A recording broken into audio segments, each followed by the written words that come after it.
नमस्ते नमस्कार साथीहरु, आजको भिडियोमा हामी कुरा गर्नेछौं नेपालको पहिलो 1 रुपैयाँको नोटको बारेमा, जुनमा पहिलो चोटी नेपालको राजाको तस्बिर राखिएको थियो। यो भन्दा पहिला कुनै पनि 1 को नोटमा नेपालको राजाको तस्बिर राखिएको थिएन।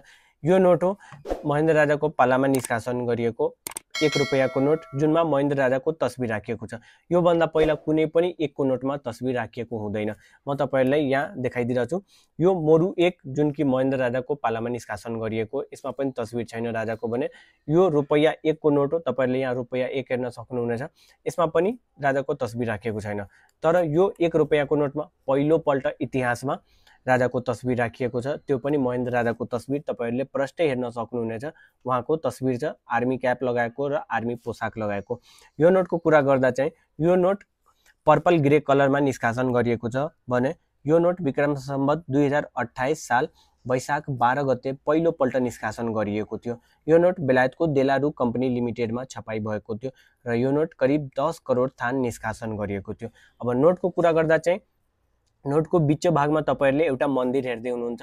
त्यो मन्दिर ललितपुरमा रहेको महाबौद्ध मन्दिरको तस्बिर रहेछ भने मन्दिरको पछाडिमा एउटा हिमालको पनि तस्बिर राखिएको छ र नोटको दायाँपट्टिको कुरा गर्दा चाहिँ यहाँ एउटा वाटरमार्क विन्डो राखिएको छ, जसको भित्र एउटा श्रीपेजको तस्बिर राखिएको छ, जुन तपाईहरुले यस्तै हेर्न सक्नुहुन्न। तपाईहरुले यो लाइटमा मात्रै हेर्न सक्नुहुनेछ। लाइटमा यस्तो गरेपछि मात्रै तपाईहरुले हेर्न सक्नुहुनेछ भने यहाँ हस्ताक्षर गभर्नर यादव प्रसाद पन्तको छ, जुन कि त्यो बेलाको गभर्नर हुनुहुन्थ्यो भने। नोटको पृष्ठभागको कुरा गर्दा चाहिँ तपाईहरुले बिचमा प्राचीन काठको घुम्ने पिङको तस्बिर राखिएको छ, तपाईहरुले हेर्न सक्नुहुनेछ मजाले। भने दायाँतिर कोट अफ आर्म्स, जसलाई निशान छाप भनिन्छ, त्यसको पनि तस्बिर राखिएको छ यहाँ। र बायाँतिर नेपाल राष्ट्र बैंकको लोगो राखिएको छ भने त्यसको तलमा वाटरमार्क विन्डो राखिएको छ र त्यसको तलमा तपाईहरुले यहाँ देवनागरीमा रु 1 हेर्न सक्नुहुनेछ लेखिएको छ भने दायाँतिर RE1 इंग्लिशमा लेखिएको छ। अब नोटको कुरा गर्दा चाहिँ यो नोट नेपालको इतिहासमा एउटा धेरै महत्त्वपूर्ण नोट छ, किनकि यो मात्रै 1 रुपैयाँको नोट थियो जुनमा पहिलो पल्ट स्वर्गीय राजा महेन्द्रको तस्बिर राखिएको छ भने अब यो नोट बजारमा चलन चल्तीमा छैन। त्यसै भएर यो नोट अहिले संकलनकर्ताहरूको लागि मूल्यवान नोट नै हो। तपाईहरुले अहिले भिडियोमा जुन नोट हेर्दै हुनुहुन्छ, यो नोट मैले आफ्ना एउटा सब्स्क्राइबरसँग किनेको। यो नोट मैले करिब 350 मा किनेको। तपाईहरुले यो नोटमा माथि एउटा ड्यामेज हेर्न सक्नुहुनेछ। यहाँ अलि च्यातिएको छ अनि अलि रङ पनि लागेको छ, त्यही भएर यो नोट मैले 350 मा पाएँ। नत्र यो नोटको 600 देखि 700 सम्म पाउँथे मैले।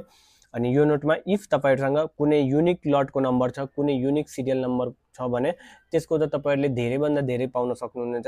जस्तो शून्य, सबै शून्य छ अथवा सबै 1 छ अथवा सबै 2 छ अथवा सबै 1 2 3 4 5 छ सिरियल नम्बर भने तपाई त्यस्ता नोटहरुको 5000 10000 पनि मज्जाले पाउन सक्नुहुनेछ। नत्र नर्मल नोट जुन कि UNC कन्डिसनको नोट छ 700 800 900 1000 सम्म त पाउन सक्नुहुनेछ त्यसको मूल्य। यदि तपाईहरुसँग पनि यस्ता पुराना नोट छ र बेच्न चाहनुहुन्छ भने तपाईहरु कमेन्ट मार्फत सम्पर्क गर्न सक्नुहुनेछ। म तपाईहरुसँग नोट किन्ने छु अथवा म तपाईहरुले त्यो नोट सेल गर्नमा हेल्प गर्ने छु। म संकलनकर्ताहरुको नम्बर तपाईहरुले दिन सक्नुहुनेछु अथवा सम्पर्क गराइदिन सक्नुहुनेछु, जसको माध्यमले तपाईहरुले आफ्ना नोट राम्रो भन्दा राम्रो मूल्यमा बेच्न सक्नुहुनेछ। र यदि तपाईहरुले पनि पुरानो नोट संकलन गर्ने रुचि छ भने तपाईहरु कमेन्ट गर्नुहोला। म नयाँ संकलनकर्ताहरुले सस्तो भन्दा सस्तो मूल्यमा राम्रा भन्दा राम्रा नोटहरु दिनेछु। र भिडियोलाई अन्तिमसम्म हेरिदिनुले धेरै धेरै धन्यवाद। हामी फेरि अर्को भिडियोमा भेट्नेछौँ, त्यही भएर भिडियोलाई लाइक शेयर र च्यानललाई सब्स्क्राइब गरिदिनु होला।